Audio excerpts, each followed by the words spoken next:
Hello everyone.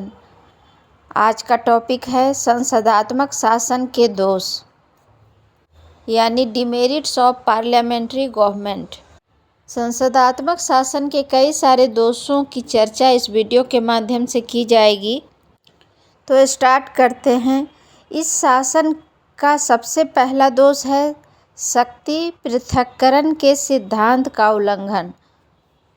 शक्ति पृथक्करण का सिद्धांत लोकतंत्र का प्रमुख सिद्धांत है, जिसके तहत शासन, व्यवस्थापन और न्याय संबंधी शक्तियां अलग अलग हाथों में होनी चाहिए। लेकिन संसदीय शासन प्रणाली में शासन मंत्रिमंडल के अधीन होता है, जो व्यवस्थापिका का ही एक अंग होता है।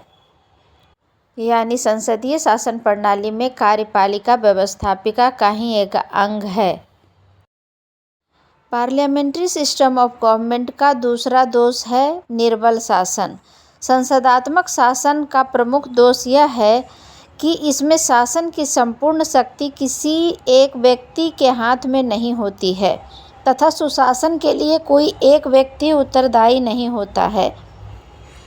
निर्णयों को गुप्त रखने में कठिनाई होती है तथा संकटकालीन परिस्थितियों में यह शासन निर्बल साबित हो सकता है। इसका तीसरा दोष है दलीय तानाशाही का भय। इस शासन में शक्ति एक विशेष दल के हाथ में रहती है। व्यवस्थापिका के लोकप्रिय सदन में जिस राजनीतिक दल को बहुमत प्राप्त होता है, वही कार्यपालिका अर्थात सरकार का निर्माण करता है।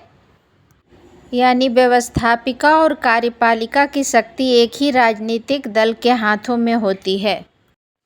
इसका चौथा दोष है अयोग्य व्यक्तियों का शासन। संसदात्मक शासन व्यवस्था में मंत्रिमंडल का निर्माण केवल योग्यता के आधार पर नहीं होता है। इसमें लोकप्रिय व्यक्तियों द्वारा शासन का संचालन किया जाता है। जनता में लोकप्रिय होना या दल का नेता होना एक बात है, जबकि सुयोग्य शासक का होना अलग बात है। इस शासन का पांचवा दोष है कार्यपालिका की अस्थिरता।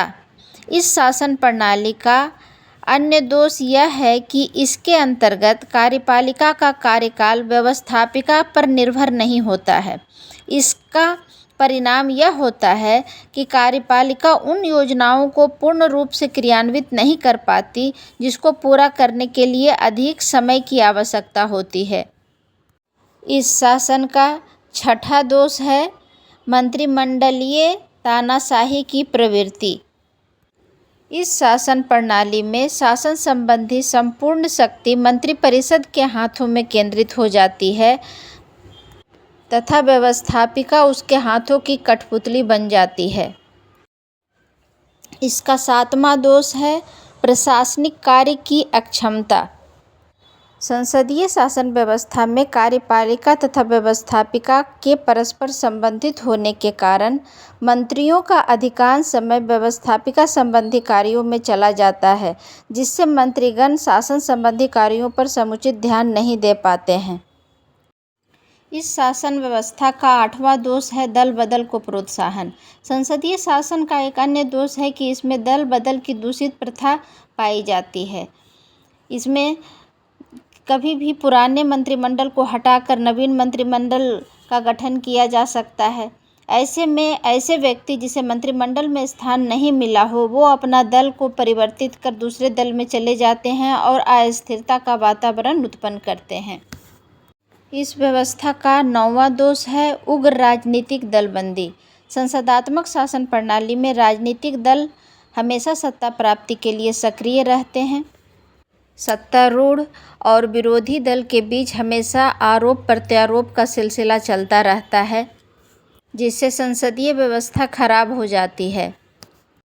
इस शासन का 10वां दोष है संकट काल में कार्यपालिका की निर्बलता। संसदात्मक शासन व्यवस्था में मंत्रिमंडल को युद्ध या संकट काल का सामना करते समय भी आलोचना का सामना करना पड़ता है, जो कि मंत्रिमंडल के कार्य में बाधा पहुंचाती है। तो ये थे संसदीय शासन व्यवस्था के कुछ दोष। इसके कई दोषों के बावजूद यह व्यवस्था प्रतिनिधि शासन का सर्वोत्तम रूप माना जाता है। अगर जानकारी अच्छी लगी हो तो वीडियो को लाइक और चैनल को सब्सक्राइब ज़रूर करें। Thank you.